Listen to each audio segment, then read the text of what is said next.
Bom dia e obrigada por aguardarem. Sejam bem-vindos à teleconferência da Enauta para a discussão dos resultados referentes ao terceiro trimestre de 2020. Agora, gostaríamos de passar a palavra para a diretora financeira e de relações com investidores da companhia, a senhora Paula Costa Corte Real, que dará início à apresentação. Por favor, senhora Paula, pode prosseguir. Bom dia a todos e muito obrigado por estarem conosco nessa teleconferência para discutirmos os resultados do terceiro trimestre de 2020, um trimestre de importantes mudanças para a Enauta. Vamos começar no slide 2 com os destaques do período. A Enauta segue com posição de caixa bastante sólida de 1,7 bilhão de reais, somados aos recebíveis de curto prazo relativos às transações de M&A e líquidos dos compromissos de CAPEX já assumidos, totalizam ainda assim mais de 2 bilhões de reais. Do ponto de vista operacional, tivemos um trimestre bastante desafiador com a redução na produção do campo de Atlanta. Já o campo de Manati, observamos um incremento na produção como resultado do aumento da demanda de gás. Começando por Atlanta, questões operacionais com o FPSO continuam impactando a operação do campo. Por essa razão, revisamos a projeção de produção média estimada para esse campo, que passou para 20 mil barris por dia em 2020 e 16 mil barris por dia em 2021, podendo variar até 10% para mais ou para menos. Vale destacar que o óleo de Atlanta com baixo teor de enxofre segue bastante demandado, e o desconto médio em relação ao Brent nesse trimestre foi inferior a $5 por barril, incluindo custos logísticos. Em Manati, a produção mais do que dobrou em comparação com o segundo trimestre, embora a depleção natural do campo tenha levado a uma redução na comparação com o mesmo trimestre do ano anterior. Para 2020, mantivemos nossa estimativa de compensação financeira de Manati, equivalente a uma produção média de 2,3 milhões de metros cúbicos por dia. Como já divulgado, em agosto, decidimos vender nossa participação de 45% nesse ativo para a Gasgrid por 560 milhões de reais, com a possibilidade de aumento deste valor a depender de condições regulatórias. A transação ainda está sujeita a condições precedentes e esperamos que a mesma seja concluída até o final de 2021. Mais recentemente, como evento subsequente ao terceiro trimestre, recebemos a notificação de saída do nosso parceiro Barra Energia do campo de Atlanta, assunto que vamos discutir mais à frente. Com tudo isso, aliado a uma postergação da perfuração do primeiro poço de Sergipe-Alagoas para a segunda metade de 2021, tivemos uma redução nos valores projetados de CAPEX para os anos de 2020 e 2021 de cerca de 25%. O slide 3 mostra o desempenho de nossos ativos em produção, Manati e Atlanta. Atlanta teve uma produção média de 14 mil barris de óleo por dia no terceiro trimestre de 2020, queda de 37% em relação ao ano anterior, causada pelos problemas operacionais no FPSO. No segundo trimestre de 2020, já havíamos comentado sobre os problemas relacionados à questão da água. Em setembro, solucionamos o tratamento da água de descarte, mas em seguida os aquecedores de óleo apresentaram algumas falhas em função da corrosão, o que nos levou a reduzir a produção novamente para reparo. Atualmente, o campo segue operando apenas com um poço e prevemos o retorno do segundo poço ainda nesse mês de novembro. O terceiro poço só deve voltar a operar no início do próximo ano. A Altera está trabalhando para reparar a unidade de forma a adequá-la às especificações contratadas. Enquanto isso, os custos de afretamento e OIM da unidade são reduzidos, refletindo a disponibilidade do FPSO. Contudo, a redução do custo é bem menor do que a perda de receita observada pela Enauta em função da menor produção. Em Manati, voltamos a ter um trimestre completo com o campo produzindo e no mês de setembro já observamos uma demanda equivalente à capacidade de produção do campo, contribuindo para que os números do terceiro trimestre fossem 146% superiores àqueles observados no trimestre anterior. Quando comparado com o mesmo período de 2020, a depleção natural do campo leva a uma redução na produção média do período. No próximo slide, slide 4, vocês podem ver um resumo dos nossos resultados do trimestre, quando comparados com o mesmo período do ano anterior. Nesse trimestre, apesar da redução na produção por problemas operacionais, combinada a uma queda de 28% no preço médio de venda do óleo do Campo de Atlanta na comparação anual, tivemos um lucro operacional 17,5% superior. Isso reflete os impactos positivos do RED e o controle dos custos operacionais. O lucro teve queda de 6% devido principalmente ao menor resultado financeiro no trimestre. O EBITDAX foi 18% menor, impactado por maiores despesas administrativas e outras despesas operacionais, ainda assim mantendo uma margem EBITDAX de 69%. Como vocês podem ver, a participação dos ativos produtores na composição da receita variou muito ao longo dos últimos 12 meses, em função dos diversos acontecimentos registrados em cada período. Nesse trimestre, Atlanta representou 63% da nossa receita e Manati 37%. Vamos agora para o slide 5, onde apresentamos o nosso caixa e endividamento. Encerramos o terceiro trimestre com um saldo de caixa de 1,7 bilhão de reais. Nossa dívida, de 224 milhões de reais, é 100% denominada em reais e com a maior parte de seus vencimentos no longo prazo. Nossa relação dívida líquida e EBITDAX segue negativa em 1,7 vezes. Temos recebíveis de curto prazo de 144 milhões de dólares referente à venda do bloco BMS8 para Equinor, aguardando a definição da unificação, e recebíveis de Manati de 560 milhões de reais, em que, se concretizando a transação de venda, receberemos até o final de 2021. Em relação ao CAPEX, vamos encerrar o ano tendo investido 27 milhões de dólares, dos quais 12 milhões de dólares previstos para o quarto trimestre. E estimamos para 2021 55 milhões de dólares, incluindo o quarto poço de Atlanta e a perfuração do primeiro poço em Sergipe, Alagoas. Ou seja, esses números nos mantêm em uma situação de liquidez bastante confortável para buscarmos novas oportunidades de ampliação do nosso portfólio de ativos. No slide 6, temos as informações sobre o RED contratado para a produção do óleo de Atlanta. Nos últimos meses, quando a cotação retornou para a faixa de $40, decidimos comprar mais opções de venda, protegendo uma parcela maior da nossa produção. O RED atual corresponde a 47% da produção esperada para a companhia no quarto trimestre de 2020 e primeiro trimestre de 2021. Foram contratados 530 mil barris no quarto trimestre de 2020, com um strike médio de $44 por barril. Vale destacar que nesse terceiro trimestre, o impacto líquido do RED na nossa receita foi da ordem de 13 milhões de reais. Valor que foi reconhecido na linha de receita operacional. Considerando o RED, a expectativa de break-even para a geração de caixa operacional de Atlanta no quarto trimestre de 2020 reduzirá de $31 por barril para $13 por barril. No primeiro trimestre do próximo ano, os efeitos das operações de RED já contratadas reduzem a expectativa de break-even para a geração de caixa operacional de $28 por barril para $20,8 por barril. No slide 7, vamos discutir em mais detalhe o Campo de Atlanta. Como mencionei, enfrentamos problemas operacionais na FPSO desde junho em função de questões envolvendo a separação de água, o que nos obrigou a reduzir a produção para diagnóstico e reparo.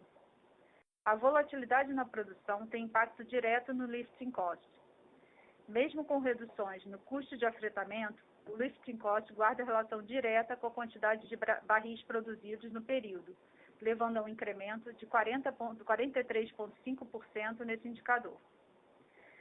2020 foi o ano de repensarmos o desenho do sistema definitivo do Campo de Atlanta. Já no final do primeiro trimestre, antes de iniciarmos as tomadas de preço e contratações para esse projeto, a pandemia e a drástica redução do preço do óleo nos forçaram a revisar nossos planos, buscando opções que sejam mais rentáveis e resilientes à nova realidade de preços de petróleo. A boa notícia é que não foram assumidos compromissos adicionais com o projeto definitivo até o momento, nos dando a flexibilidade necessária para tomar a decisão que for mais adequada para a companhia. A análise dos diferentes cenários para o desenvolvimento de Atlanta foi acelerada no início deste mês com a decisão da Barra Energia de sair do projeto. Nossa prioridade absoluta nesse momento é decidir se absorvemos a participação da Barra e seguimos com o projeto ou se caminhamos para o abandono conjunto. Acho importante lembrar a todos que a decisão de abandono conjunto, se tomada, não ocorreria de imediato. O sistema de produção antecipado continua operando enquanto for economicamente viável, e o abandono definitivo somente ocorreria após a conclusão de todos os trâmites necessários junto aos órgãos competentes. No slide 8, destacamos os nossos ativos exploratórios localizados na bacia de Sergipe e Alagoas. O consórcio planeja perfurar o Poço Pioneiro no segundo semestre de 2021. A ExxonMobil, que é a operadora, protocolou o EIA-RIMA junto ao IBAMA no trimestre passado. Foi concluído o processamento dos dados sísmicos finais. O CAPEX previsto para essa perfuração é da ordem de 15 milhões de dólares. Vou passar agora a palavra para o Décio, que vai trazer um pouco da visão estratégica da companhia nesse nosso momento de transformação. Boa tarde a todos. É um prazer estar aqui nessa primeira divulgação de resultados junto com a Paulo, Danilo e o Mendes. E, como a Paula falou, a Enauta vive um momento interessante. A companhia, nos últimos tempos, lá atrás, 3 anos atrás, fez a venda de Carcará, a gente ainda tem alguns recebíveis aí para entrar, e mais recentemente em Manati. Isso é fruto da avaliação de que essas transações eram boas para a companhia. Mas ao mesmo tempo que a gente vendeu 2 ativos importantes, nós ficamos com a possibilidade, a oportunidade de revisitar o portfólio da companhia e recompor esse portfólio. E é a isso que a gente está se dedicando agora, além de tratar da questão de Atlanta. A companhia tem caixa, nós vamos usar esse caixa com responsabilidade, também nas campanhas exploratórias, mas com responsabilidade. Nós precisamos recompor o portfólio da companhia. O que nós estamos vendo no mundo é uma aceleração da transição energética, a mudança de portfólio por parte de grandes companhias que estão acelerando vendas de ativos. Isso abre oportunidades para empresas como a Enauta, que podem adquirir ativos, que estão sendo colocados no mercado. Então, esse é um movimento que está acontecendo no Brasil também, aqui tardiamente. Esse processo de venda de ativos, de campos que já tem em produção há um certo tempo, começou muito tempo atrás em outras bacias e países com produção há mais tempo, tipo Mar do Norte, Golfo do México, que a gente está no processo inicial de transferência de ativos. Então a gente vê oportunidade e a Enauta vai perseguir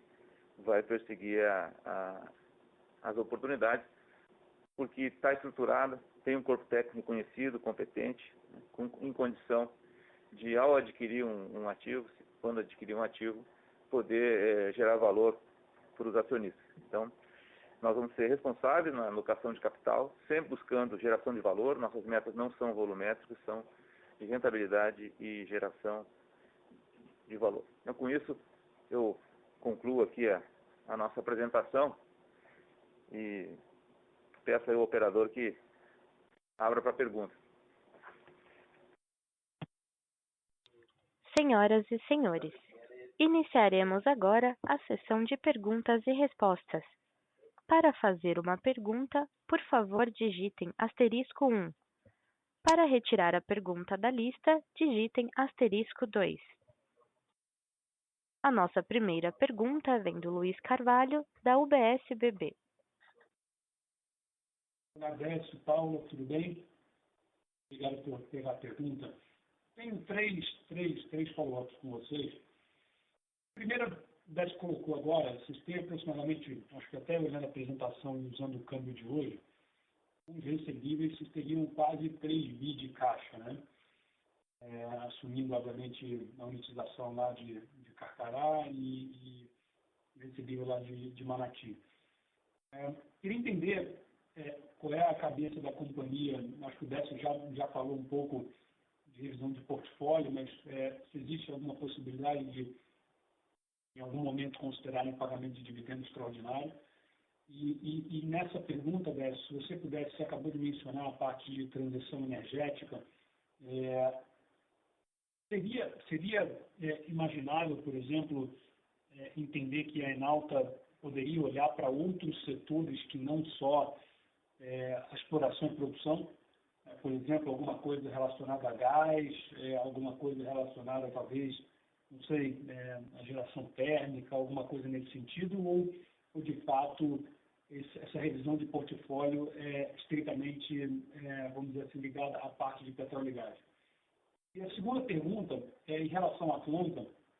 Na apresentação, vocês mencionam um break-even próximo de $30 e entendo que vocês fizeram, obviamente, algumas projeções. Por exemplo, a Paula mencionou o poço voltando em 2021.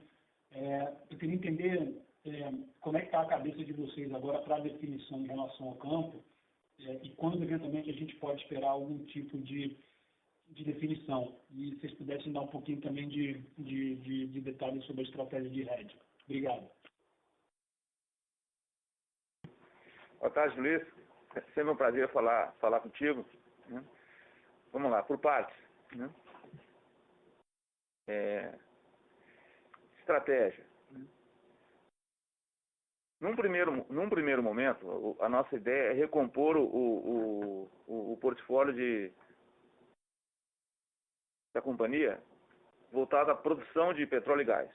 Hoje a gente já tem um portfólio exploratório, então nós estamos aqui avaliando a aquisição na área de petróleo e gás, que pode ter alguma relação com o setor de gás se essa aquisição envolver produção de gás natural. A gente não tem nenhum alvo avançado ainda. Estamos estudando, essas coisas não acontecem muito rapidamente. Então, o nosso primeiro objetivo no curto prazo é essa recomposição, e mais à frente, depois que nós tivermos já um novo portfólio, né, o objetivo é que seja um portfólio mais diversificado, a gente vai sim pensar o que fazer em relação à transição energética. Qualquer companhia que queira perdurar, né, nesse nosso negócio, no futuro vai ter que, em algum momento, se dedicar a isso. A gente entende que o nosso momento agora é o momento de priorizar a recomposição do portfólio de produção de petróleo e gás, para depois, mais à frente, quando tiver a situação mais, né, equilibrada, a gente pensar mais à frente, né, em relação à transição energética. Questão de dividendos, né, a gente tem uma política de dividendos, que é nosso objetivo cumprir, e dividendos adicionais, eles demandam a existência de caixa e de lucros acumulados. Então, o objetivo nosso agora, como já comentei, é recomposição do portfólio. Em relação ao campo de Atlanta, a gente já vinha, até antes da minha chegada, e foi um processo que nós aceleramos, avaliando o projeto com o objetivo de considerar esse novo mundo que a gente está vivendo pós-pandemia, que é um mundo de petróleo mais baixo. Então, eles já estavam trabalhando para desenvolver um projeto mais robusto, resiliente, quer dizer, um projeto que tivesse um break-even mais baixo.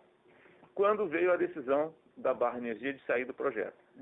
É importante a gente entender que as motivações da Barra não são necessariamente as mesmas motivações da Enauta. Eles são atores um pouco diferentes. Enquanto nós somos uma companhia de exploração e produção, ele por trás da Barra tem investidores, né, que são fundos de private equity. Então, nem sempre as motivações são as mesmas. Claramente, um projeto mais robusto, né, um projeto resiliente a preço de petróleo mais baixo é um objetivo de todo mundo que está no negócio. Mas há outros objetivos que podem ter motivado a decisão do nosso sócio. Não vou entrar no mérito da decisão do sócio. O que nós estamos fazendo agora à luz das nossas motivações, avaliar o projeto. A gente tem até o dia 28, de acordo com o Joint Operating Agreement, que é o acordo que nós temos de operação que nós temos com a Barra Energia, que responder se nós vamos fazer o abandono conjunto ou vamos permanecer com 100% do ativo a custo zero para nós. Essa é a regra que está estabelecida. E se a gente fizer isso, obviamente, nós vamos continuar na busca de um ou mais parceiros. E isso nós só vamos fazer se o projeto for viável. Se o projeto for viável para nós, possivelmente será viável para outros também. Então, a gente acredita que se a gente continuar com a Atlanta, a gente vai continuar com a Atlanta num cenário em que a gente vai ter parceiros, né? E a questão do RED eu passo para a Paula aí, para ela te responder, porque vai responder melhor do que eu. Oi, Luiz, tudo bem? Bom, complementando aqui o Décio, com relação à parte do break-even e do RED, o break-even de $30, ele é médio para 2021, né? Então, claramente, ele começa num patamar mais baixo, com uma produção mais alta no início do ano, e à medida que a produção tem um declínio natural ao longo do ano, esse break-even vai aumentando, e ele, na média, fica em torno de $30. Sobre a nossa política de RED, o conceito da política em nada muda, né, independente do que aconteça com a Atlanta. O que acontece é que a gente, entendo um abandono do campo, no momento em que isso acontecer, a gente deixa de ter a exposição a commodity e não faz mais sentido comprar a opção de venda do óleo, né? Então, hoje a gente tem RED contratado até o segundo trimestre do próximo ano, até o segundo trimestre de 2021.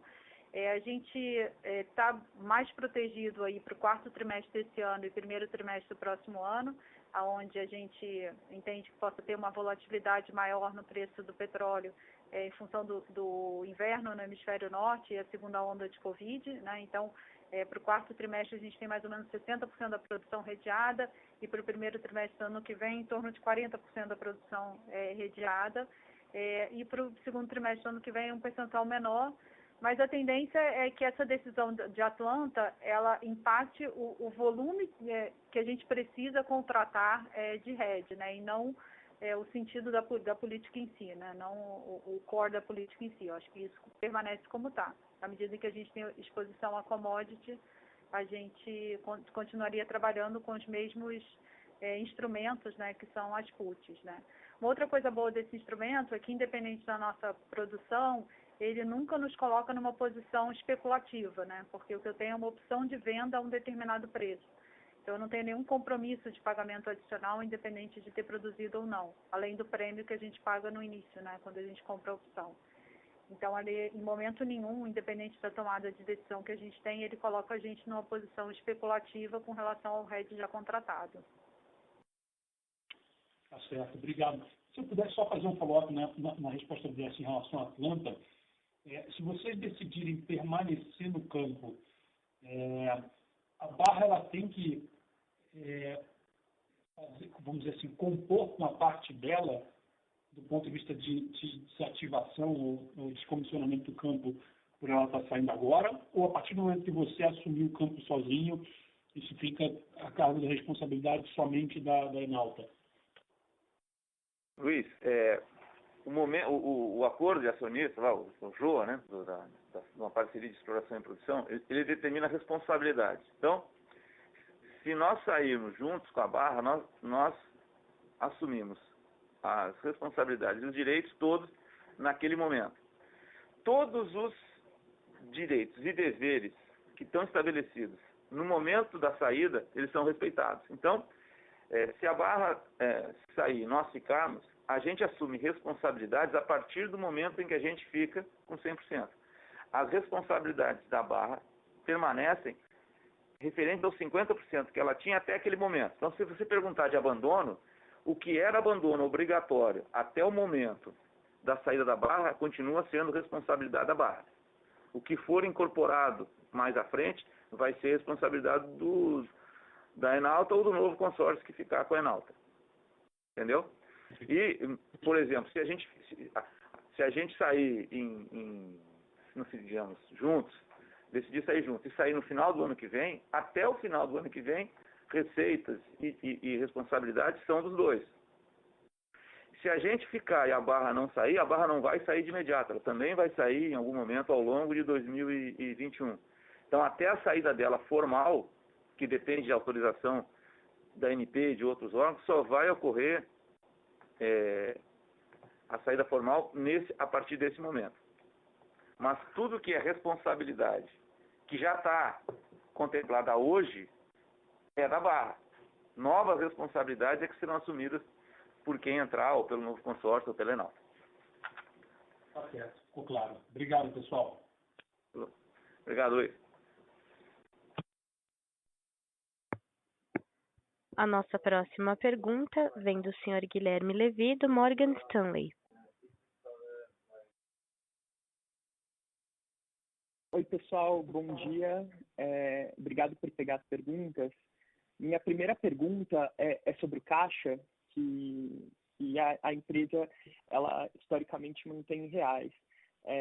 Por conta da desvalorização da moeda esse ano, a empresa perdeu muito do poder de fogo dela para fazer uma eventual aquisição, dado que mesmo que sejam no Brasil, os ativos deles costumam ser denominados em dólar. Então, minha pergunta é se, de repente, não faz sentido proteger esse caixa, que hoje está em reais, de alguma maneira, da volatilidade do real, alocando ele num fundo com ativos em dólar, por exemplo. E a segunda pergunta, relacionada à Atlanta, na hipótese da empresa decidir pelo abandono conjunto com a Barra, eu entendo que poderiam ter algumas multas pelo término antecipado de alguns contratos. Então, eu queria entender qual seria uma ordem de grandeza para essas multas e também quanto que seria o descomissionamento que a empresa teria que pagar pelo que já foi feito até hoje em conjunto com a Barra. É isso, obrigado. Bom, Guilherme, em relação à questão do dólar, a moeda da companhia é o real. Vou pedir que a Paula explique melhor aí a racional nossa aí pelo posicionamento.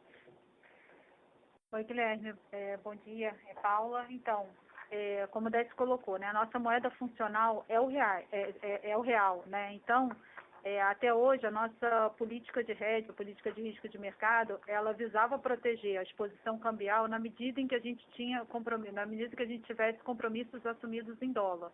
E assim foi quando a gente teve compras de ativos que foram dolarizados, como o BMS8 e o BS4. Na medida em que a gente assumiu esse compromisso, a gente, no mesmo momento, dolarizou essa parte do caixa. Mas a nossa moeda hoje funcional é reais. A gente, de fato, tem até discussões internas se para frente isso pode mudar, principalmente se a gente não tiver mais produção de Manati, que era uma receita importante da companhia e também era denominada em reais, e entender que o nosso business funciona mais em dólar, mas eu acho que isso é uma discussão para o futuro. Hoje a gente, de fato, tem uma companhia cuja moeda funcional é reais. A gente tem a proteção para o câmbio na medida em que a gente tem o compromisso de CAPEX já assumido e o próprio fluxo da commodity de Atlanta, na medida em que ele esteja redeado, né, através das opções de venda de óleo, ele também é composto como um fluxo dolarizado. Outro ponto que eu queria lembrar é que, embora a gente tenha uma posição forte de caixa em reais, a gente também tem um recebível importante da Equinor de 144 milhões que está dolarizado, né, que é em dólar. E tudo isso entra dentro da composição da nossa política de gestão de mercado. Então, a principal razão para manter a maior parte do caixa hoje em reais é a nossa moeda funcional. Bom, segunda parte, que era a questão lá de Atlanta, né? No caso de abandono conjunto, alguns contratos sim prevêem multa, né? A multa é declinante quanto mais avançado no tempo for, especialmente o principal deles, que é a plataforma, o FPSO. E em relação ao descomissionamento, a gente tem já uma provisão de abandono, que são recursos que são aportados, né, provisionados para o abandono, e a gente está agora, nesse trabalho de avaliação, quantificando qual vai ser efetivamente o custo de abandono, mas eu digo que parte desse custo já está considerado.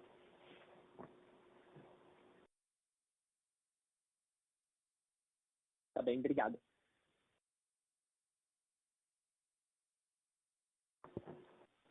A nossa próxima pergunta vem do senhor Leonardo Marcondes, do Itaú BBA. Bom dia, boa tarde, pessoal. Obrigado por pegarem minhas perguntas. Eu tenho duas perguntas do meu lado, tá? A primeira seria em relação à mudança estratégica da companhia. A gente já entendeu que vocês passarão a olhar até ativos que já estão em fase mais madura, né? Mas eu gostaria de saber se vocês poderiam nos dar um pouco mais de cor e quais seriam as características importantes ou atrativas para vocês que vocês precisariam enxergar nesses ativos para participar de um eventual processo de aquisição. Minha segunda pergunta é em relação à saída da Barra em Atlanta. Eu queria entender se vocês sabem se nesse processo não teve nenhum interessado em comprar parte deles, e se teve, qual a opinião de vocês do porquê que essa eventual aquisição não teria ido para frente, né? E mais um ponto aqui, só para checar se eu entendi bem a resposta em relação na pergunta do Luiz, se caso vocês optem a ficar com o campo, a ideia seria buscar um parceiro para Atlanta também? Obrigado. Vamos lá, Leonardo. A Enauta se caracterizou no passado por focar mais em exploração e desenvolvimento de descobertas, né? No caso aí de Manati, Atlanta e Carcará e os blocos exploratórios que a gente tem em carteira. Mas muito dessa estratégia foi resultado das oportunidades que estavam disponíveis. No momento em que essa estratégia foi implementada, você não tinha oportunidade de aquisição de ativos em produção no Brasil. Isso é um processo aqui muito recente, que vem dos últimos 2, 3 anos, né? Então, as oportunidades para aquisição de ativo em produção no Brasil não estavam presentes. E a Enauta, desde o IPO, administrou de forma responsável o caixa, e tanto que preservou parte do caixa, para que a gente hoje possa estar em condição de, quando as oportunidades surgiram, de poder fazer aquisição. Então, nós vamos olhar ativos, e não temos objetivos volumétricos, o nosso objetivo é geração de valor, né? Nós vamos buscar encontrar um ativo que nos dê oportunidade para geração de valor, com o conhecimento da companhia, com a capacidade técnica que a companhia tem, e esse ativo, ou esses ativos, podem estar em qualquer ambiente, não necessariamente em água profunda, que é onde a companhia vinha operando mais recentemente, além de Manati. Então, pode ser em terra, pode ser em água rasa, pode ser em água profunda. O que interessa é que a gente identifique oportunidade para a geração de valor. A gente teve conhecimento, sim, segundo a pergunta, de que houve movimentos para a venda da participação da Barra em Atlanta, até porque, como operadores, nós tivemos contato com vários interessados, né? E essa transação não acabou acontecendo. Acredito que a gente tem que tentar entender também as motivações de cada companhia. Como eu falei já nesse call, a Barra é uma companhia com características diferentes da Enauta. Eu acredito que isso possa ter influenciado nesse processo aí de venda que não ocorreu. Terceira pergunta, parceiro em Atlanta, sim. A gente tem o objetivo de sempre ter parceiro nas nossas operações para diluir risco e permitir que a gente tenha um portfólio mais diversificado. Então, se nós viermos a ficar, né, com a participação da Barra em Atlanta, nós imediatamente vamos continuar procurando parceiros ou parceiro para o campo. Perfeito, Décio. Muito obrigado, viu?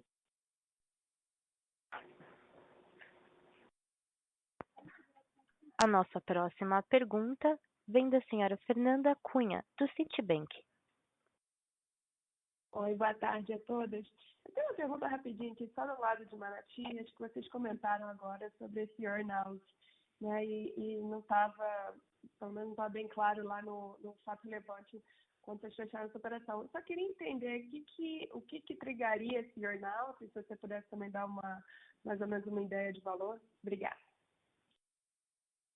Fernanda, a transação nossa tem uma série de questões aí relacionadas à confidencialidade, então o que a gente podia relatar sobre isso, acho que foi relatado no fato relevante. Vou perguntar se a Paula tem alguma coisa a mais a acrescentar a isso. Não, eu acho que é isso mesmo, Fernanda. A gente realmente tem limitações, inclusive contratuais, então a gente está bem restrito ao que já foi divulgado no fato relevante. Tá bom, então. Obrigada. Nada.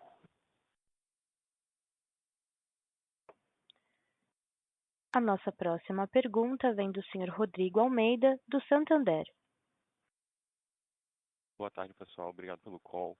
Eu tenho só mais uma dúvida aqui do meu lado. Eu queria então entender um pouquinho da cabeça de vocês quanto à alavancagem para esses possíveis M&As, até o projeto de Atlanta, caso vocês vão para frente.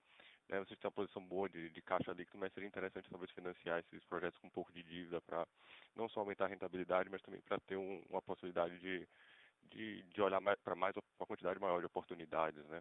Eu queria só entender um pouquinho de vocês, qual seria a abordagem quanto a esse tópico. Acho que é só isso mesmo que eu tenho por enquanto. Obrigado.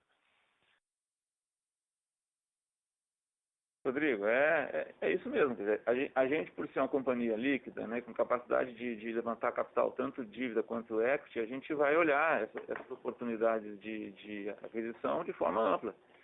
E está aberta a possibilidade de que a gente use capital de terceiros em aquisição ou aquisições. Não sei se a Paula quer comentar algo mais? Oi, Rodrigo, é Paula. Eu acho que, especialmente se a gente estiver falando aí de campos já produtores, né, campos maduros, eu acho que ainda tem espaço certamente para uma alavancagem. Então, o balanço da companhia hoje é bastante líquido, né? Acho que a gente tem espaço ainda para otimizar a estrutura de capital. A gente sempre manteve um saldo de caixa muito alto e uma dívida baixa, porque não fazia sentido um carrego negativo dessa dívida, mas eu acho que na medida em que a gente utilize esse caixa para novos investimentos e traga receita e EBITDA para a companhia, a gente abre aí uma oportunidade de alavancagem que inclusive melhora a estrutura de capital da companhia. Então, acho que essa é uma boa alavanca de criação de valor que a gente vê aí no curto prazo. Perfeito, obrigado.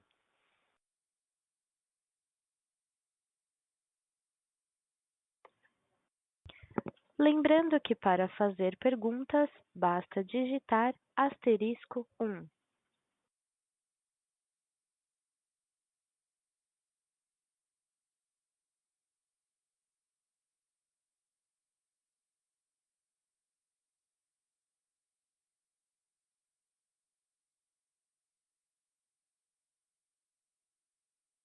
Por favor, um momento enquanto coletamos as perguntas.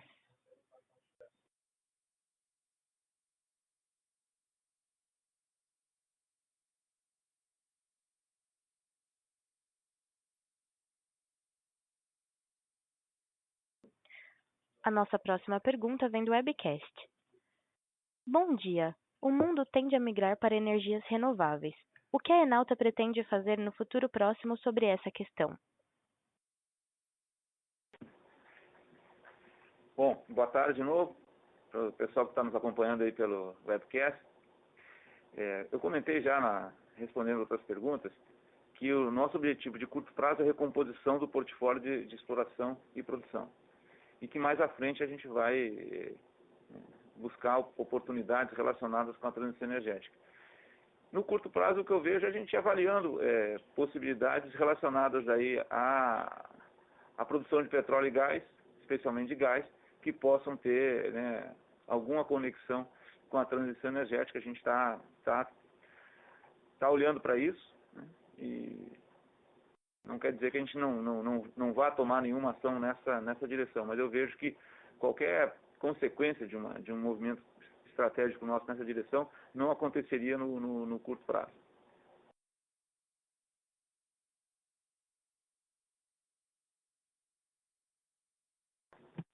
A nossa próxima pergunta vem da webcast.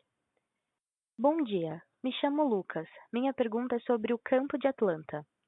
Caso a Enauta decida sair em conjunto com a Barra Energia, qual será o futuro financeiro da Enauta? Sendo que o campo de Manati já está no fim, e não tem outro campo em produção. Olha, o futuro da Enauta, Lucas, está assegurado pela posição de caixa da companhia, né? Eu lembro que a venda de Manati, ela foi uma antecipação de fluxos futuros que a companhia teria ao longo do tempo de forma favorável para a empresa sem risco. Então, a venda de Manati foi a troca, né, de um fluxo incerto por um fluxo certo, descontado a uma taxa de desconto que nós consideramos atraente. O que nos permite ter recursos para recompor, né, o portfólio de produção da companhia, para voltar a ter esse fluxo de caixa constante. Em relação a Atlanta, quer dizer, a decisão da empresa de ficar ou de sair vai depender da atratividade do projeto, E isso independe da questão da barra energia. Já era um processo que a gente estava conduzindo. Nós só vamos, repito, só vamos aprovar, né, a contratação do sistema definitivo de produção de Atlanta se esse projeto gerar valor para a companhia.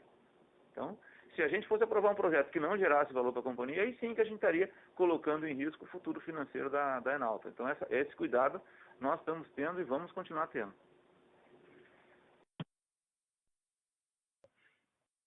A nossa próxima pergunta vem da senhora Fernanda Cunha, do Citibank. Obrigada, gente, aí pelo follow-up. Eu queria só confirmar, tá? Até pelo fato de a gente ter pouca informação, mais detalhes sobre isso, mas o caso com a Domo em Atlanta, ele foi já finalizado, né? Não tem nada.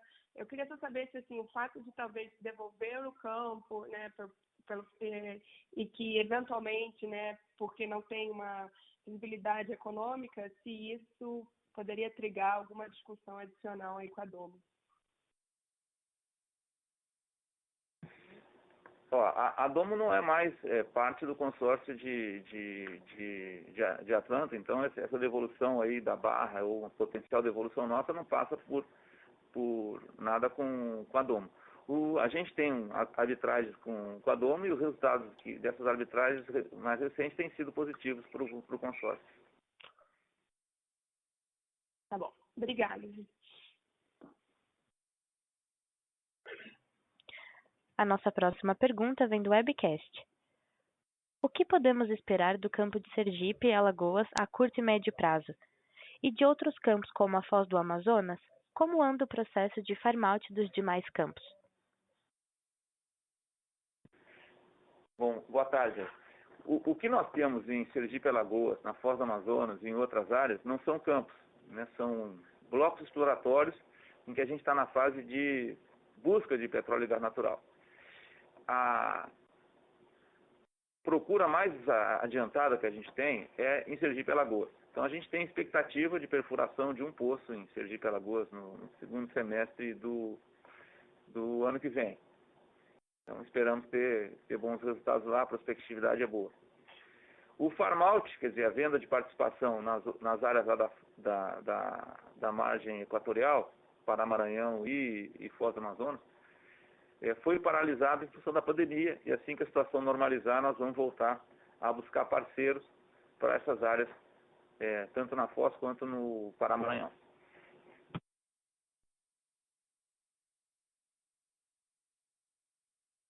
A nossa próxima pergunta vem do Sr. Victor Schmidt, da For Sale Capital.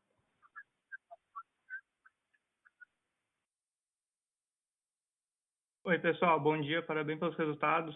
Eu tenho uma pergunta rápida sobre o abandono de Atlanta, caso vocês optem por essa alternativa.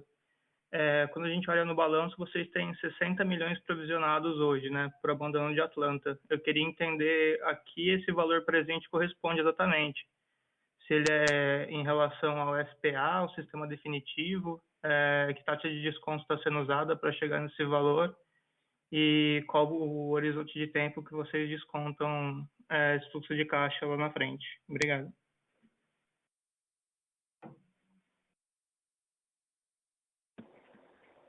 Vitor, nós temos aí esse montante provisionado referente ao abandono de postos lá no sistema antecipado de Atlanta, que é a nossa parte, né? Tem também a parte provisionada pela Barra Energia. O que nós estamos avaliando agora em havendo, né, um abandono do projeto como um todo, se houver, qual seria, né, esse custo de abandono e qual seria o valor incremental a esse que a gente teria que considerar. Eu vou passar para a Paula para ver se ela tem algum complemento mais a fazer a minha resposta aí. É exatamente isso. Na verdade, a gente tem um valor total provisionado de 120, mais ou menos, né? 60 é só a participação da Enalta. Essa provisão, ela ocorre, os aportes ocorrem de acordo com a reserva já desenvolvida, então ele ocorre de acordo com a reserva aí do SPA.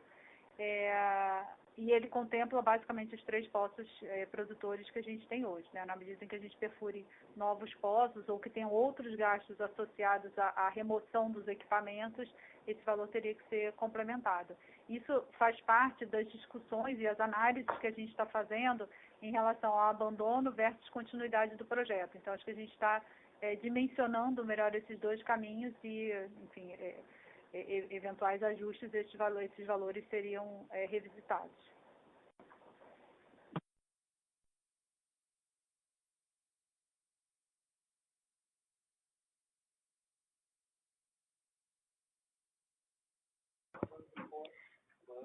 A nossa próxima pergunta vem do webcast. Bom dia, obrigada pela apresentação. Gostaria de perguntar sobre o campo Alagoas Sergipe. Qual a perspectiva de incremento nas receitas e no lucro? E qual a previsão de início para a comercialização? Outra pergunta. Há perspectiva de pagamento de proventos aos acionistas ainda em 2020? Bom, vamos lá. Como eu já comentei agora há pouco, o que a gente tem em Sergipe Alagoas é uma área exploratória que deve ter um primeiro poço perfurado no ano que vem. A gente não tem ainda estimativas de receita ou de lucro, até porque não tem nem descoberta de petróleo e gás lá, né? Então, em havendo uma descoberta, a gente teria que fazer uma avaliação e partir para um desenvolvimento da produção, algo que levaria aí um bom tempo, alguns anos pelo menos. Então, esse é o quadro lá em Sergipe Alagoas. E não há perspectiva de pagamento de novos dividendos em 2020.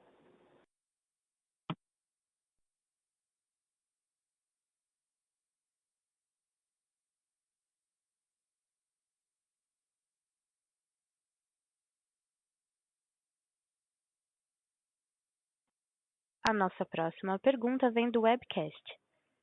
O volume de água na produção dos poços de Atlanta pode comprometer a continuidade da exploração comercial do campo? Qual o prejuízo para a companhia se confirmar o abandono?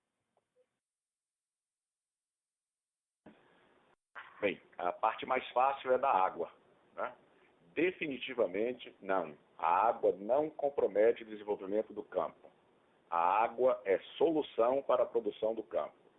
Todos os campos de óleo pesado no mundo produzem, basicamente, da energia de um fluxo de água. Aqui no Brasil, todos eles, com certeza, chegando a percentuais até 90% de água de produção.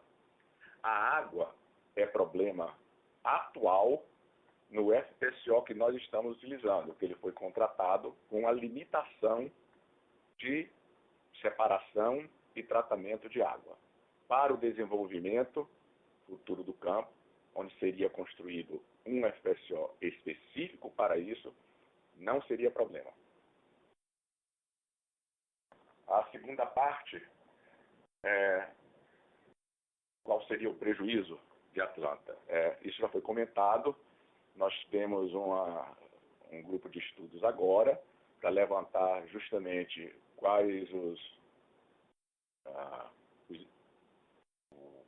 custos que a gente teria a mais para o abandono do campo conjunto nesse momento, mas ainda não temos os resultados, tá?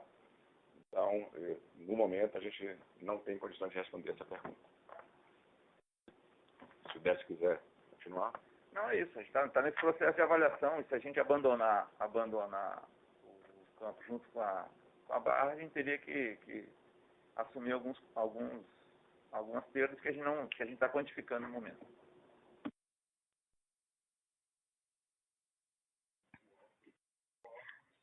A nossa próxima pergunta vem do webcast. O projeto do sistema definitivo de produção foi abandonado? Não, o projeto não foi abandonado. Nós estamos justamente avaliando se nós vamos dar continuidade ao projeto a partir da saída da Barra Energia ou não.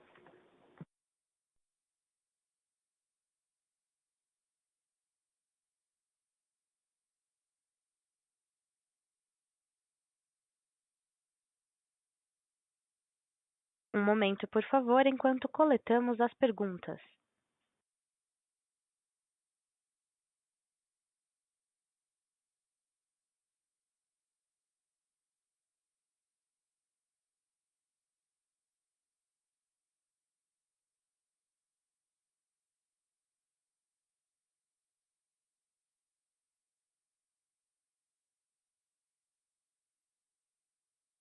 A nossa próxima pergunta vem da webcast. O terceiro poço de Atlanta só volta em 2021 por causa do poço ou por limitação do FPSO? Qual o capex mínimo para implantar sozinho um sistema definitivo em Atlanta? Há possibilidade de assumir Atlanta e reduzir a participação durante a implantação do sistema definitivo?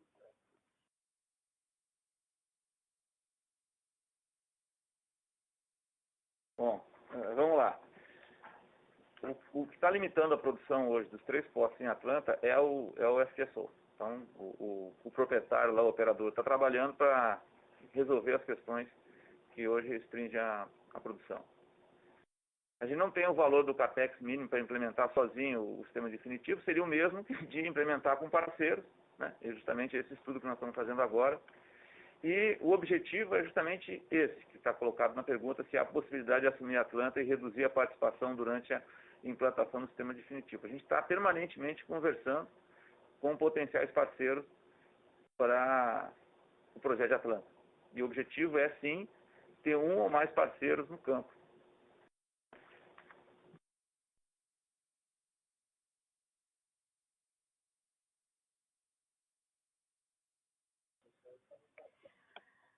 Boa tarde. Quando a companhia pretende adquirir novos ativos e quanto a companhia pretende acrescentar de produção média com essas aquisições? Nós estamos avaliando as oportunidades existentes para fazer alguma oferta. Acredito que nada vai acontecer no curtíssimo prazo. Esses processos são processos lentos. Se a gente tiver alguma novidade em relação a isso, acredito que a partir de 2021. E a gente não tem objetivo volumétrico, né? A gente não tem volume de produção objetivo, alvo. O que nós buscamos é oportunidades em que a gente enxergue oportunidade para geração de valor para os acionistas.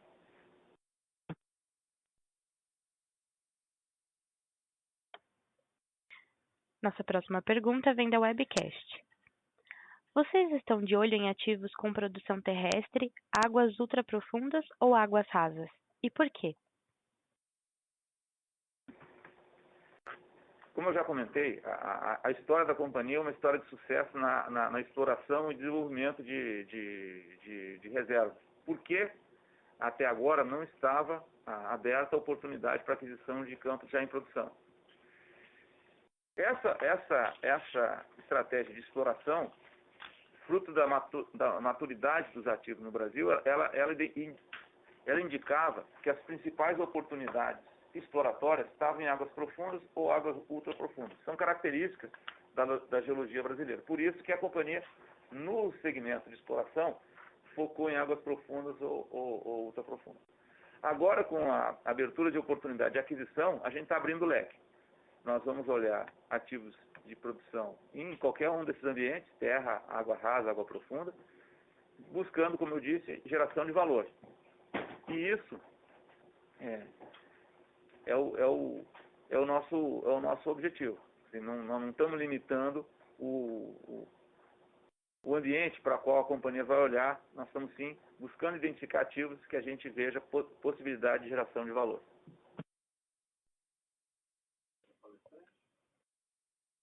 Próxima pergunta vem da webcast. Boa tarde, senhores. Caso encontrem um novo parceiro para Atlanta, existe alguma possibilidade de deixarem de ser os operadores? Não, a gente não vislumbra a possibilidade de não ser operador em Atlanta, porque a companhia vem trabalhando no projeto há bastante tempo, conhece, tem já a experiência de lidar com ativo.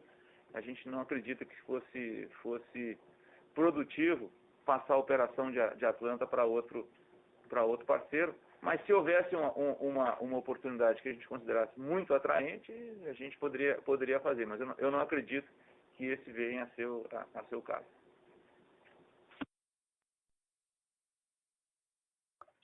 Próxima pergunta vem do webcast. Existe alguma tratativa para recompensar futuramente os problemas provocados pela proprietária do FPSO?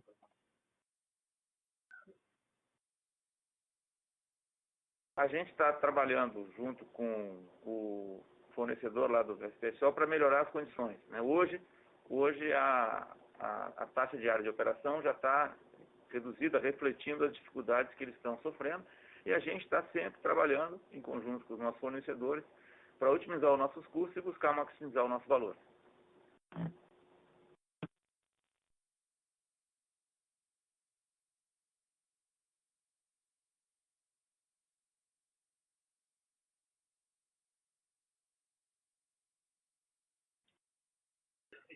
Por favor, aguardem enquanto coletamos as perguntas.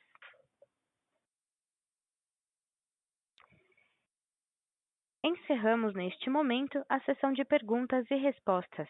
Gostaria de passar a palavra ao Sr. Décio Doni para as considerações finais. Por favor, Sr. Décio, pode prosseguir.